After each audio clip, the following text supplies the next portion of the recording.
अस्सलाम वालेकुम। मेरा नाम मोहम्मद बनाना है और आज हम अडोब फोटोशॉप सीएस में एक लोगो क्रिएट करेंगे।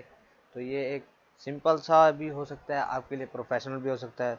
तो चलते हैं, एक न्यू डॉक्यूमेंट्स क्रिएट करते हैं। यहाँ पे मैं प्रेस कर रहा हूँ कंट्रोल एन, और यहाँ पे हम हाई रेजोल्यूशन में ही बनाएंगे। 800 रेजोल्यूशन जो है 300 पिक्सल पे ओके करेंगे। और यहाँ पे हम एक रेक्टेंगुलर के ज़रिए लोगो क्रिएट करेंगे। तो यहाँ पे हम कलर सेलेक्ट कर लेते हैं, यहाँ पे रख देते हैं ब्लैक और इसको ऑरेंज रख देते हैं।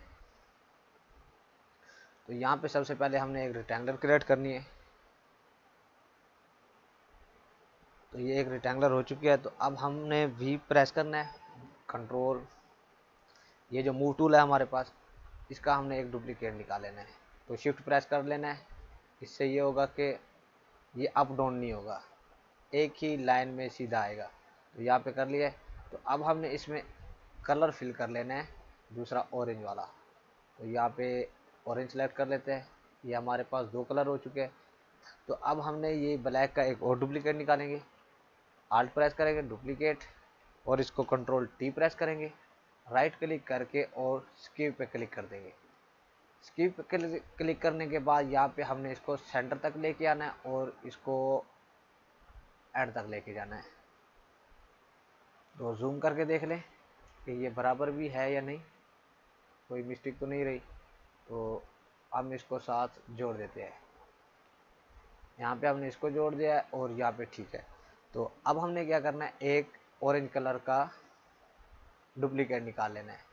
तो हम इसको राइट क्लिक करेंगे, रेक्टेंगुलर क्रिएट हो जाएगी। कंट्रोल जे के साथ भी हम डुप्लीकेट निकाल सकते हैं और आल्ट प्रेस करके भी डुप्लीकेट निकाल सकते हैं। तो फिर हम इसको करेंगे कंट्रोल टी,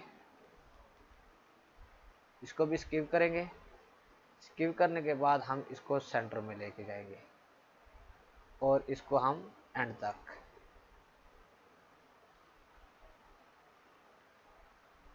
तो ये देख रहे हैं आप किस तरह से ये क्रिएट हो रहा है, और ये कोई मुश्किल नहीं है और हम बहुत ही इजीली ये क्रिएट कर सकते हैं। इसको हम कर लेंगे ओके। अब हम एक और डुप्लीकेट निकालते हैं ताकि हमारे पास कोई भी डिज़ाइन हो बिल्कुल इजी हो। तो अभी तक आपने मेरा चैनल सब्सक्राइब नहीं किया तो मेरे चैनल को भी सब्सक्राइब कर लें। तो ये हमने एक डुप्लीकेट निकाली है। तो अब हम इसको अप करेंगे और इसका कलर चेंज कर देंगे। इसका कलर क्यों चेंज कर रहा हूँ मैं, ये भी आपको अभी बता देता हूँ। इसका कर देते हैं वाइट। वाइट करने से ये होगा कि हमने यहाँ पे आके इसको रिमूव करना है। तो हमने अब आल्ट प्रेस करना है और इसके ऊपर डबल क्लिक करेंगे और ये सिलेक्शन हो जाएगी। तो वो हमारी सिलेक्शन हो चुकी है। बुर्श लेंगे, बुर्श लेने के बाद हमने इसको यहाँ पे क्लिक करना है, ओके करेंगे और इसको इस तरह से अरेज कर लेंगे। अगर इस तरह से नहीं होता तो फिर हम अरेजर टूल लेंगे। तो ये देख ले, ये अरेज क्यों नहीं हो रहा, क्योंकि हमारे पास रेक्टेंगुलर दूसरी सिलेक्ट थी। तो हम इस रेक्टेंगुलर को अरेज करना चाहते हैं, ओके करेंगे और इस तरीके से इसको अरेज करेंगे। तो ये देखिए ब्लैक पीछे आ रहा है। तो हमें वाइट चाहिए तो हम इसको वाइट ही कर लेंगे। पहले हम जो है इसको अंडो कर देते हैं, ये अंडो हो चुका है। तो इसको हम कर देते हैं वाइट। वाइट करने के बाद इस रेक्टेंगुलर को सिलेक्ट करेंगे और यहाँ पे हम इस तरीके से इसको रिमूव कर लेंगे। तो नीचे से भी हो रहा था, तो आपने एहतियात से करना है क्योंकि मैं जल्दी में बना रहा हूँ तो इसलिए मिस्टेक हो रही है। उसके बाद अब हम इसको करेंगे शो। तो इसको भी रिमूव कर देंगे, पहले फिर करेंगे कंट्रोल डी ताकि डिसलेक्ट हो जाए। और ये सारी हमारे पास वो हो रहा था, दूसरी लेयर भी हमारी जो है वो भी रिमूव हो रही है। तो हम उसको रिमूव नहीं करना चाहते। तो इसके लिए हमने क्या करना है, इरेजर टूल लेना है। इरेजर टूल लेने के बाद फिर इसको हमने इस तरीके से रिमूव कर लेना है। तो हमारी दूसरी लेयर वो नहीं होगी, रिमूव नहीं होगी। तो अब हमने इसको फिर से यहाँ पे शो करना है। तो वी टूल के साथ हमने इसको दूसरी साइड पे लेके जाना है। अब हमने यहाँ पे इसको एडजस्टमेंट कर लेना है और यहाँ पे आल्ट प्रेस करके डबल सेलेक्ट करें और इसकी सिलेक्शन करने के बाद हमने इस लेयर को सिलेक्ट करना है। तो फिर इरेजर टूल लेंगे। तो इस तरीके से हमने इसको भी रिमूव कर देना है। तो देख लेते हैं हमारी कोई और लेयर तो साथ रिमूव नहीं हो रही। तो इस तरीके से हमने इसको भी रिमूव कर देना है। कंट्रोल डी करेंगे, डिसलेक्ट हो जाएगी, और उसके बाद हमने इसको भी इस तरीके से रिमूव कर देना है। तो ये हमारा आधा लोगो जो है क्रिएट हो चुका है। अब इसको हम कर देते हैं डिलीट इस लेयर को, क्योंकि अब इसका हमारे पास कोई काम नहीं है।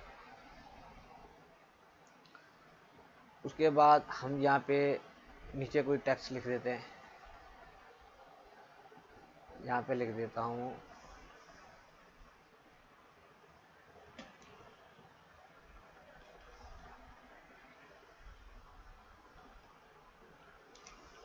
सॉरी उर्दू है तो इसको यहाँ से मैं इंग्लिश कर लेता हूँ पहले।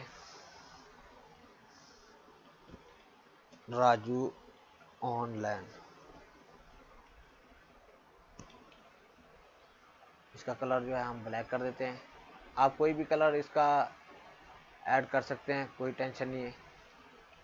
तो इसको हम कंट्रोल टी के साथ इसको थोड़ा चेंज कर देंगे। तो आप इसका कोई भी फ़ॉन्ट दे सकते हैं, कोई भी कलर, आप कोई भी डिज़ाइन दे सकते हैं। तो अब मैं यहाँ पे इसका कलर ऑरेंज ही कर देता हूँ।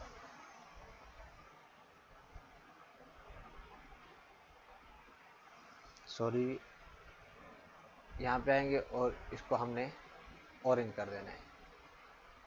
तो ये हमारा कलर ऑरेंज हो चुका है।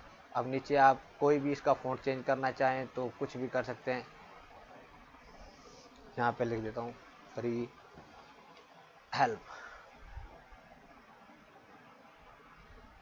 तो इसको भी हमने छोटा कर देना है, ताकि कोई भी आप लोगो क्रिएट करेंगे तो पहला जो इस तरह का लोगो होगा वो आपका बड़ा होगा, जो आप टाइपिंग करेंगे वो छोटी भी ऐसे छोटी होती जाएगी। तो इस तरीके से हमने लोगो क्रिएट कर लेना है। अगर हम इसको ट्रांसलेट करना चाहें तो अब हम इसको ट्रांसलेट भी कर सकते हैं इस तरीके से। तो ये देख सकते हैं। तो ये हमारी थोड़ी मिसिंग थी, ये इस वजह से थी क्योंकि मैंने यहाँ पे अरेजर टूल यूज़ नहीं किया था। तो अब मैं यहाँ पे अरेजर टूल के साथ भी कर सकता हूँ। इसको कर लेते हैं मार्च करने के बाद इस तरीके से हम इसको तसल्ली के साथ एडजस्टमेंट कर सकते हैं, या आप पेन टूल के साथ भी कर सकते हैं, या दूसरे सिलेक्शन टूल के साथ भी कर सकते हैं। तो आप अरेजर टूल ही इस्तेमाल करना ताकि आपसे कोई मिस्टेक ना हो। यहाँ से अरेजर टूल ले लिया और यहाँ से इस तरीके से रिमूव कर दिया। कंट्रोल डी सिलेक्ट हो गया। तो ये देख सकते हैं हमारा लोगो जो है बिल्कुल क्रिएट हो चुका है। तो अब हम इसको किसी भी तरीके से कहीं पे भी लगा सकते हैं। तो उम्मीद करता हूँ आज की मेरी ये वीडियो आपको पसंद आई होगी। मिलते हैं अगली वीडियो में, तब तक के लिए अपना ख्याल रखिएगा। अल्लाह हाफिज़।